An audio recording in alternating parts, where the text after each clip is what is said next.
Hello everyone and welcome to a new episode of Russlandsvarene. Today's guest is a returning guest with whom I did an interview about the Ket language 1 year ago. But this time the theme of today's interview is his main career as a professor of Russian language. It's a great pleasure. I have the great pleasure of welcoming back Professor Edward Vajda. Welcome back. Thank you. Yeah. And we can start with the standard question, a question that I ask every guest who is not a native Russian speaker is where did it all start? What made you want to learn the Russian language? Well, there were a couple of reasons that I got interested in Russian. My family is here in America, and I even have a few visuals. My father was a U.S. Marine, okay, and my mother was a secretary at a Marine Corps base, and that's how they met.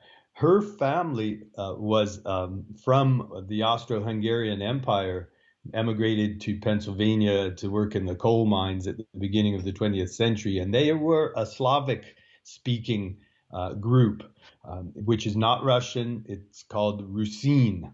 Carpatho-Rusyn, and they spoke what I understand today to be the Pannonian dialect or southwestern dialect of the Rusyn language. So that was one of the languages that I heard as a small child, but they didn't speak it to me regularly, so I only learned a little bit of it. But the fact that there were two languages in my house, Rusyn and also English, which the English, of course, is my native language, caught me a little bit interested in languages and in Eastern European languages as well. So there was that in my background that pointed me to a future interest in Russian.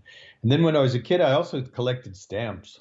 But it used to be kind of a fun hobby, and I got some Russian stamps or Soviet stamps, and there were different alphabet on the stamps, and I got interested in that, and I taught myself the Russian alphabet more or less just from an encyclopedia, just so I could try to read what the sounds were on the stamps. So I had those two interests, but when I got into the university, my original goal was to study art, studio art. I in fact had a scholarship that was based on art, and I painted all kinds of pictures. I had even sold some of them to help me finance my ability to go to college. So I started out as an art major, but I also decided to take Russian because it was a Slavic language that was related in some way to the language of my mother's family. And so when I was in college, I actually got very interested in the Russian language. It was much more interesting to study it than I perhaps had thought at the time. And I wound up getting so interested in that I switched to becoming studying Russian language and also Russian history, culture, and so forth like that.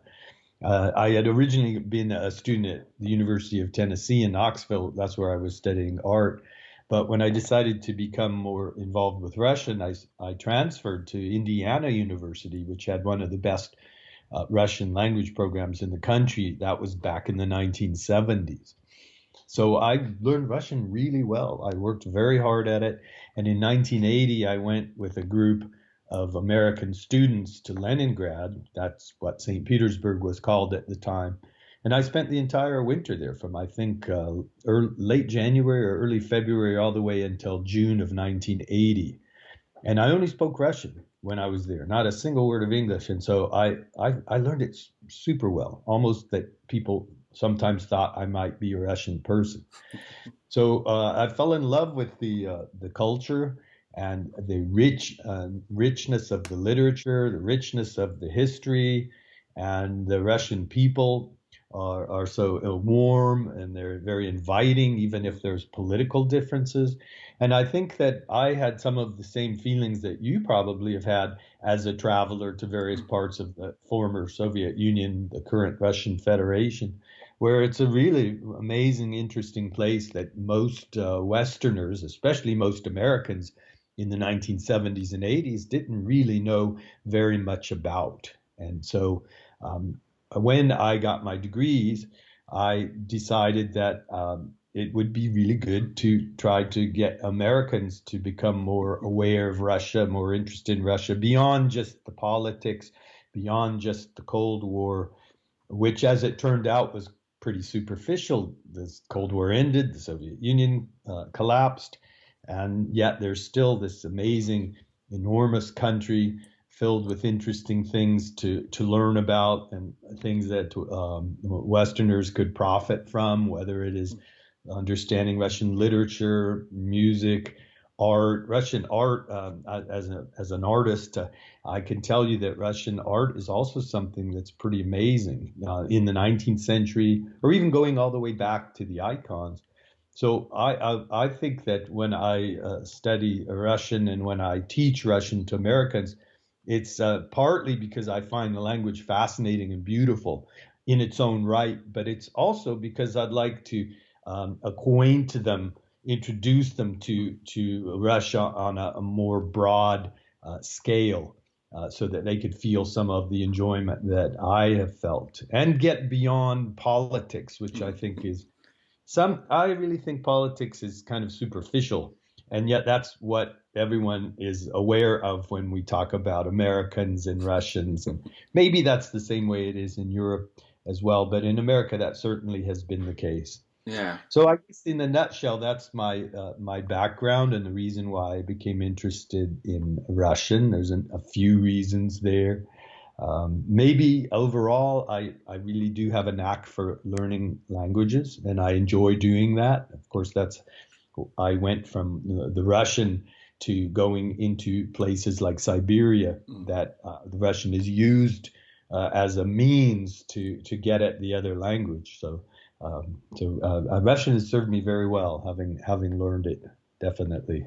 Yeah, it's kind of interesting because I kind of have this a similar background as you to some extent, because I wanted to be, but mine was in film because I studied film studies before. I had a bachelor degree in film studies before I started studying Russian, but it was kind of, so that is an interesting fact, I think, and also I want to share the language and want the other people to, because I think the language is the most important thing to learn about the Russian in order to really know Russian, not the part, and so on, I think.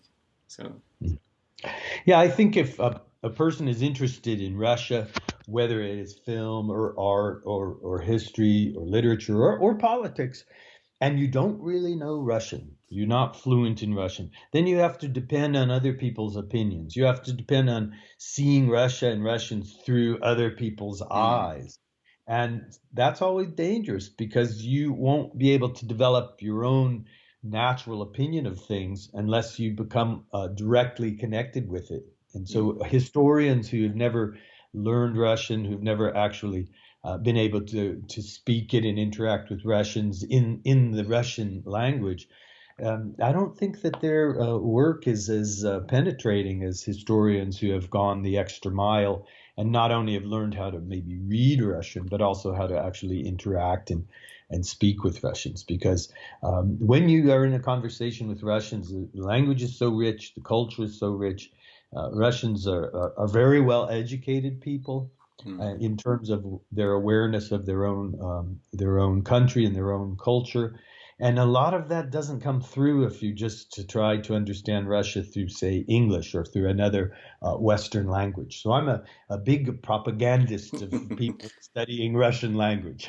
Yeah, me too. It's like because you see, this might be a little jab towards those expert in Russian politics and geopolitics, because I met some of them and some of them doesn't speak Russian, because I feel like, I don't know, there's been situations where I felt when I've been in a crowd where it's full of Russian speakers and there's this non-Russian speaker that says something about Russia. It's like, I don't know, sometimes they can feel really out of touch just because they don't know what the other people in the room think, because they might have a other entirely different point of view.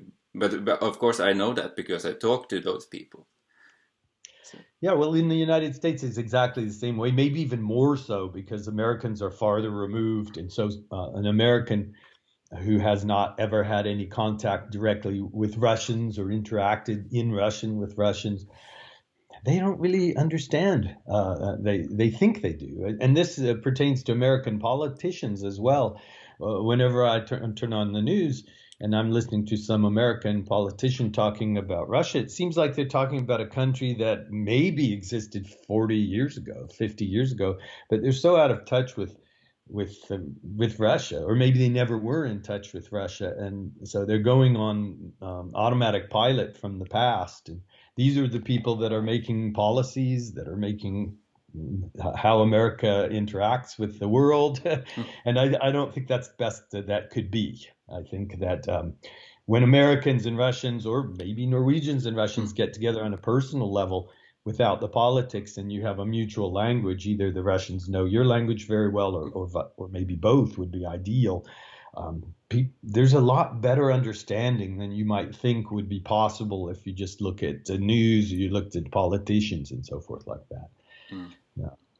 So I feel like I can make a small impact just with the students at my university, because they're very open-minded, they're very smart. I think these younger generation of students, maybe all over the world, but certainly in my university, they're just really savvy people.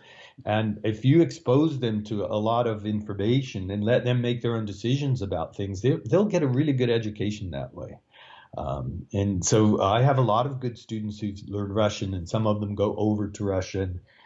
They really do well in terms of how they can interact with the country, and then that whatever their interest was when they first started the language is enhanced when they are able to use it directly and learn from Russians directly in that country, in Russia. But let's talk a little about politics. I'm curious because because as a Norwegian, I have another like most Norwegians have another point of view of Russia than say the U.S. because because of our we are neighbors with Russia. But I was curious about you studied Russian, of course, during the Cold War. But were there any stigmas around studying Russian, considering that the USSR was the #1 enemy of the US? In Norway, it was either you were a spy for the intelligence agency learned Russian in the army, or you were literally a communist, basically. And of course, there were some few other academics who were interested, but that was usually what it boiled down to, was either communist or intelligence people. Well, in the United States, I think there's that stereotype too. If someone like myself was studying Russian, people wondered what would be the reason for that. And I myself am an anti-communist because I don't believe that system works. But that wasn't the reason I got into the language. It was because of interest in the country and the culture beneath politics. Other people sometimes thought maybe I would be a spy or something like that, but I never was involved whatsoever in any of that either. But I don't think there was as much a stigma in the United States as a curiosity. This person knows Russian, and Russian's kind of exotic, exciting, kind of scary. And I think that I didn't have any kind of a negative feeling towards me because I was studying Russian. Maybe, in fact, the opposite, that maybe I was more an interesting person to other Americans because I have this insight. And maybe some people wondered if I was a communist, and I would tell them I'm not. Others wondered if I might be involved with some spying or something, and I told them that I am not involved in that at all. I don't think the American CIA or whatever would be wanting me because I have too big a mouth. I couldn't keep secrets, so probably wouldn't want me to work for them. So really, I got into the Russian for reasons that are cultural rather than political. And at the same time, the political situation almost gave a little bit of notoriety. There are a lot of students that studied the language because it seemed cool. It seemed kind of, this is maybe supposed to be our enemy. And so in a way that played into into people's interest in Russian that I was able to satisfy as someone who had been there and who could teach them Russian language. And ironically, I think that hasn't changed that much. I think a lot of my students today get interested in Russian because every time they turn on the American TV, they hear something bad about Russia. Whether it's true or not, I don't know, but and so the Americans again are starting to get interested because there's this kind of new Cold War that seems to have developed, that I'm skeptical whether it should even exist or not, this animosity between the two countries. So I think some American students of mine get interested because there's this new notoriety. It's kind of cool to study something that is unknown and maybe a little scary, maybe a little exotic. But once they study Russian with me, once they learn some of the poetry, once they learn how the language works, and they get interested in Russia like I was interested when I started. They start thinking, wow, I didn't know there was all of this that was beneath what you might hear in the news. And so I'm able to get people to go further in studying the aspects of Russia because they started studying the language with me. Yeah. But what are like in Norway, for instance, like some of the main reasons, I would say that majority, or at least a plurality of students choose to study Russian because of geopolitics. Like I'm one of the few that studies because of cultural reasons. So, but like most of them would take like one minor in Russian and then they continue just having subject in Russian politics, and certainly they are an expert on Russia, but like, and then and again, it's pretty logical considering the that we're neighbors with Russia. But what are the main reasons for students like your students wanting to learn Russian? Well, my university is a fairly small university. It's Western Washington University in Bellingham, Washington, in Washington State, and it has 15,000 students. I'm the only Russian language teacher here, so we don't even have a minor in the language itself. I've made a minor in Russian language and also Eurasian studies, which goes into the study of nomadic peoples, goes into Russian culture and Russian folklore. So students won't come to Western Washington if they want to be a specialist in Russian, if they want to get a major, if they want to get into Russian geopolitics.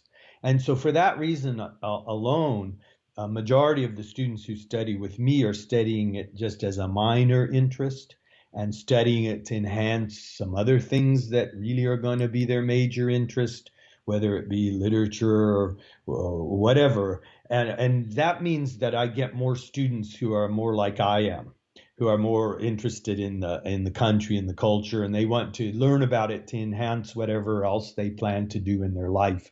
And so I think in America there are more students that are like the ones you're talking about in Europe, interested in politics, geopolitics. Some of my students are interested in that as well, but if they wanted to make a profession out of that, if that's why they went to college, they probably wouldn't have selected my university in the first place. And so I don't usually have as many of those students for that reason. Yeah, but have you seen what the trend is otherwise in the U.S.? You know, I have, especially with this COVID, I feel a little out of touch what is going on in larger universities. You know, for instance, Indiana University, my alma mater. You might want to talk with somebody who's involved in that Indiana University Russian language department, because they might have a quite different situation with how they're preparing their students and what is the reasons why the students are taking the Russian. That might be different than my take on it from my small university. So I think I want to emphasize for your viewers that my experience as a Russian teacher, my university, my students probably aren't typical for America overall, because there are large universities that have Russian majors, and people go to those universities perhaps to focus specifically in Russian, and that might be a different group than the ones that I'm talking about in my classes. Maybe. I'm not sure. I'm a little out of touch, I have to confess. No, that's okay. Yeah. So, but but that's interesting. And uh, but uh, but yeah, as a teacher, how do you teach your student Russian? Do you have any special techniques that other teacher might not use? Sure if it's special, but in our department, we have a wonderful language department in Western Washington University. We not only teach Russian, but several other languages that you can actually major in, including Chinese, which has a major in our university. We begin from day one speaking the language. We don't speak English in class. And so the students are immersed in the language. And of course, you start where you're repeating things a lot. If you correct students, it's sort of like repeating it correctly without stopping them, and not doing it in a formal way. So what we try to do is try to get students to feel comfortable using the language even from the very beginning, even from day one. And then with Russian, that's not enough for an adult to learn it. You also have to have grammatical explanations. You have to have a really good organization of how you present the grammar. And what I do is I try to do that with PowerPoint presentations that they watch outside of class. I also try to do that with the homework that I structure for them. So they get the immersion when we have contact hours, but they get the intellectual analysis through things that they have recourse to at home and that they practice with at home. And that seems to be a very good way to get people to have basic Russian. And in my university, I can only teach 2 years of Russian. That's it. So that's not even a minor. But at the end of those 2 years, they know Russian decently. And if they want to go farther, they certainly can. They can go to Russia. They already have a basis. One special thing I do, and I'm not sure if it's really special, but the textbooks don't have very much about intonation as a rule. And I emphasize Russian intonation from early on. And I even have one-on-one sessions with the students where I get them to use the correct Russian intonation, which is very different than American English intonation. And I tell them that, sure, you're going to be working on this hard and soft Russian consonants or certain vowels for years to perfect it. Maybe you'll never completely be able to speak without any kind of American influence. But if you can get the basic intonation patterns down, there's only 3 or 4 of them, then that will sound native-like to Russians. Mm. And so they glom onto that. They get interested in learning the intonation. So my students sound pretty good, even if they have some of the sounds that they don't pronounce correctly. That the intonation patterns they do better than maybe they might in other programs that don't emphasize intonation as much as I do. Yeah. So intonation, just to be clear, is the pronunciation of stressed and unstressed vowels, or That would actually be phonetics on a word level, but intonation is where you're adding things like: is it a question? Is it a statement? Are you emphasizing something? So in Russian, when you make a statement that you're making a neutral statement of fact without any emotional emphasis, in Russian you make the statement go down at the end in a way you almost never do when you speak English. So I would say, я изучаю русский язык. And in English, you know how that would sound? I study Russian. It would sound like you're so bored you can almost not get the sentence out. But in Russian, it's beautiful. And so Americans would never speak Russian that way naturally unless you got them to do it by paying their attention to the intonation. And then we have questions in English without a question where you kind of go up at the end. And also you reverse the verb and the subject, or the auxiliary verb and the subject. Did you go to town? And so forth like that. And in Russian, you can't do any of those things. And instead, you have a special intonation on the word in the sentence that you're really trying to find out the answer of. So, вы поехали? Did you go? That's how a Russian sounds. Did you go? Go. Yeah. And there's a special intonation that I don't think we use in English at all, except in some kind of unusual circumstance. It's certainly not to ask questions. And I explained to Americans that if you don't know the Russian question without a question word intonation, you aren't going to be understood that you're asking questions. You won't sound Russian at all. And that's the hardest one for Americans to get. Wow, yeah. I didn't realize that. It was kind of interesting. I don't know. It kind of, when I learned it, they kind of encouraged me to over exaggerate, like at the Yeah, endings. that's something I do with my students as well. But then I try to get them to do it with a deep intonation, to do it quietly, to do it deep pitch, to do it quietly, so they don't think it has to be loud and hysterical Mm. because it's not. It's just that intonation curve. It can be very subtle, but it's essential for speaking Russian correctly. And so I work really hard, even in the first quarter of Russian, to get students to at least be able to do that when they repeat after me, and then it's harder to do when they're not repeating. They fall back into the American English way of intoning questions. But intonation is the whole pattern that goes across a whole utterance that expresses whether it's a statement or a question or it's something's Mm. emphasized, or there's another layer of intonation that adds your emotions to what you're talking about. That's not as important as those basic ones, statement versus question. And so those are the ones that I focus on. And so I guess there is that one special thing that I do, and that is to focus on intonation. And that serves my Russian students really well. Oh, that's really interesting. But what, yeah, maybe you haven't answered the question, but what other things are the most struggling and the least struggling for American students about the Russian language? Yeah, that's a good question, and I'm glad you asked it. First of all, the hard and soft consonants are difficult for Americans. The textbooks seem to give you an impression that their soft consonants are different than English, and so you have to practice those. But no one tells you that the hard consonants are all different from English also. The hard consonants are as different from English consonants as the soft consonants are. So really, there's not a single Russian consonant that's like English consonant, not a single one. And so I make a big emphasis not only on teaching the soft, but also on teaching the hard consonants, which you have to push your tongue back Mm. and you have to make your lips a little bit rounded in order to do a hard consonant. It sounds a little like you're talking into a jar, into banka. It gives this hollow feel. And for instance, I will give you an example. In English, we have the word mama, like you do in so many other European languages. Well, Russian has it too, but it's not pronounced the same. Mama, mama.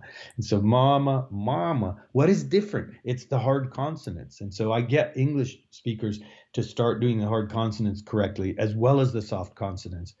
And so they make progress with that in my class, but it's hard. It takes a lot of practice. And a lot of adults aren't going to be able to completely imitate another language that they learn as an L2 language without a little bit of interference from their native language. That's just the way humans are built.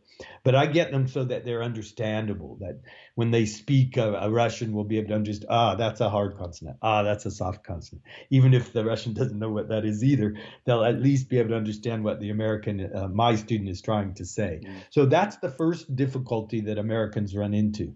The second difficulty is word order. Word order in Russian is very fluid, and yet it's not free. That's not correct.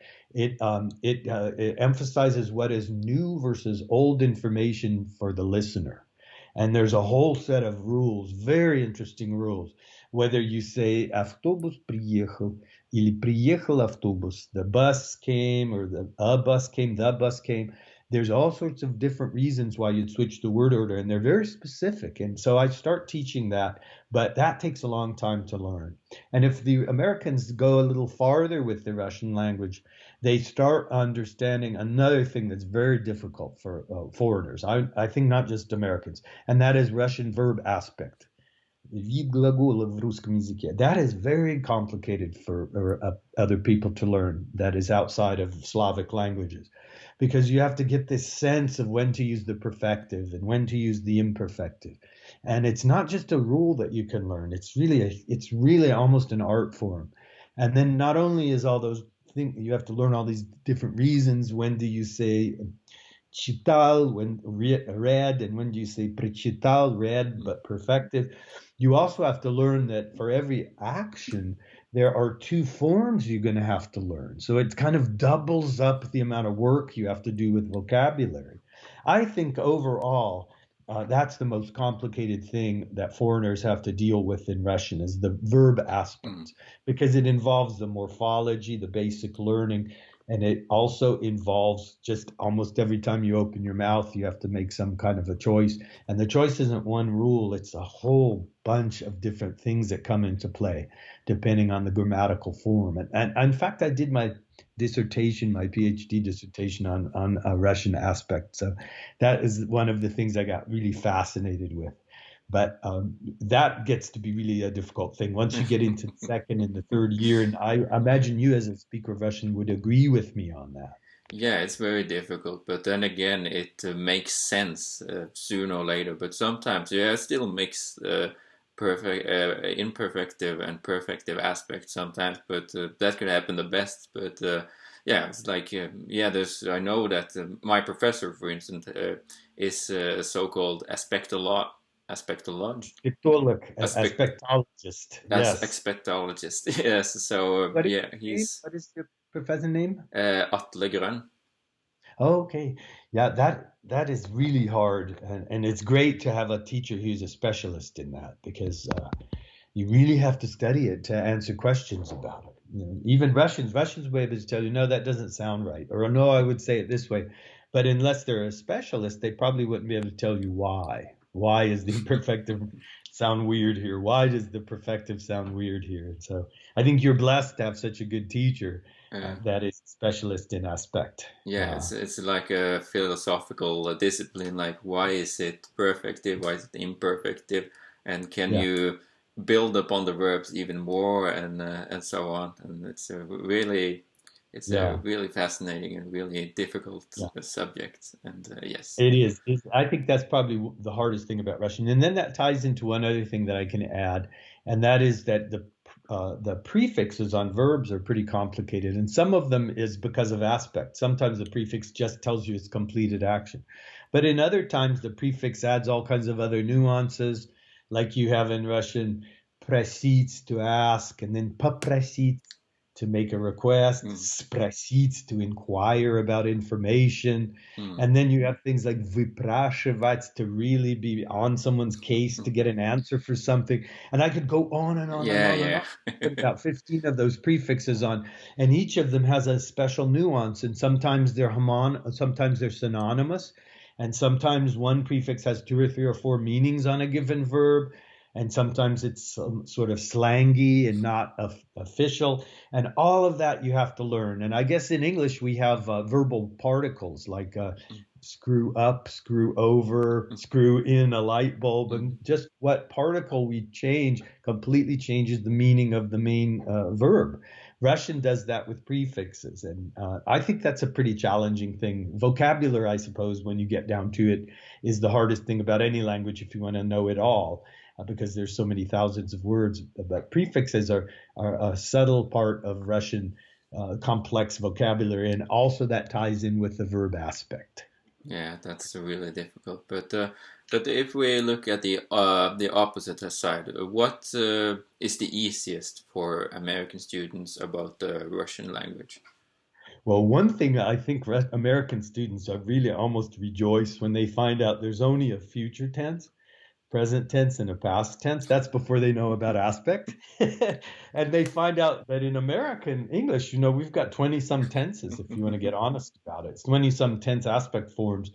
And so I tell them that on работал, he can mean he worked, he was working, he had been working, he used to work.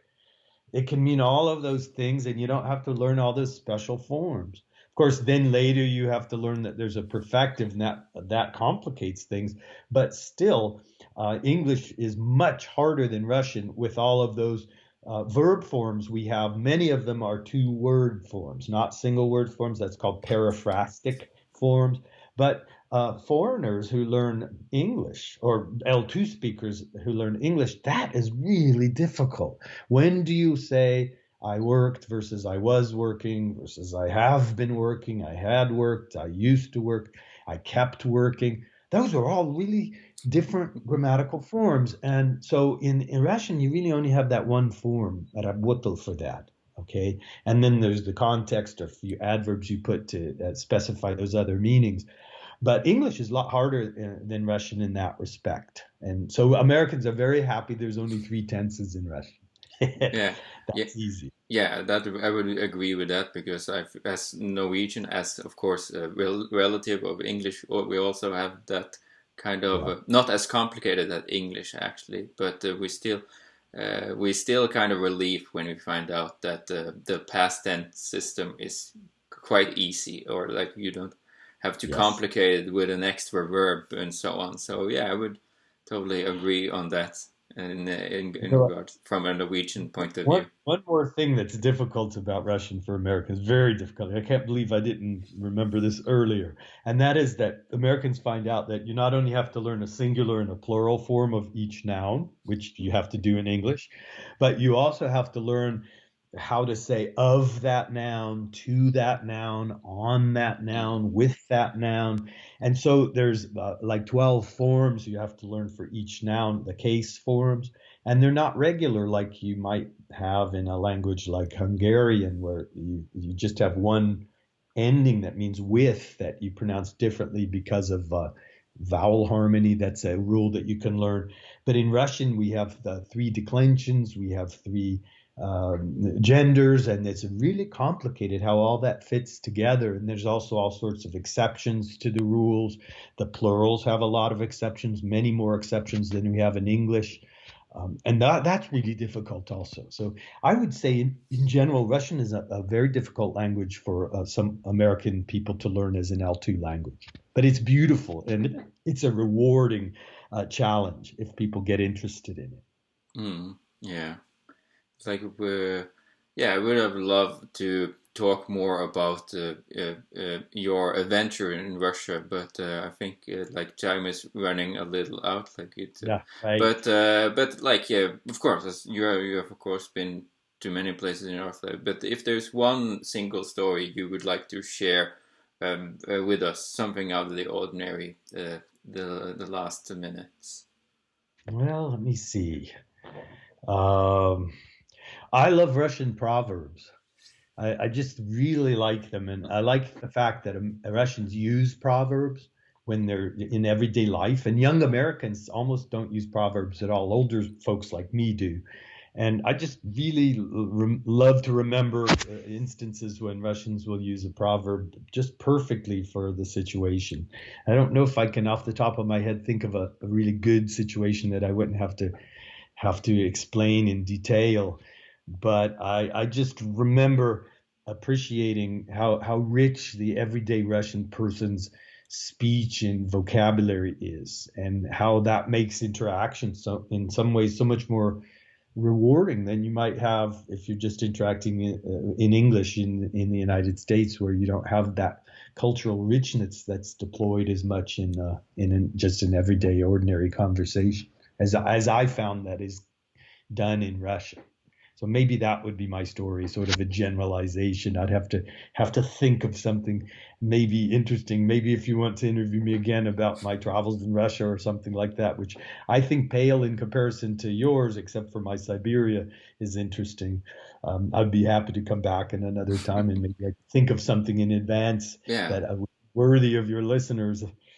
Yeah, that's actually a pretty good idea because I thought about doing too much in this episode or like, And I but could also tell you about what other languages in the former Soviet Union I got interested in and why, and what I think about those languages. Not just Cat, which you interviewed me on before, but Georgian, Lithuanian, and other languages that I've studied. That might make an interesting interview as well. oh, interesting. Yeah, I think I seriously note that. That's really interesting. But I Mhm. think we're gonna stop the interview here, and well, thank you so much Well, for thank you. joining us once again. Mhm. Yeah, and Okay. yes, and maybe we see you again. You see you again. Thank you. Okay. Bye bye. Bye bye.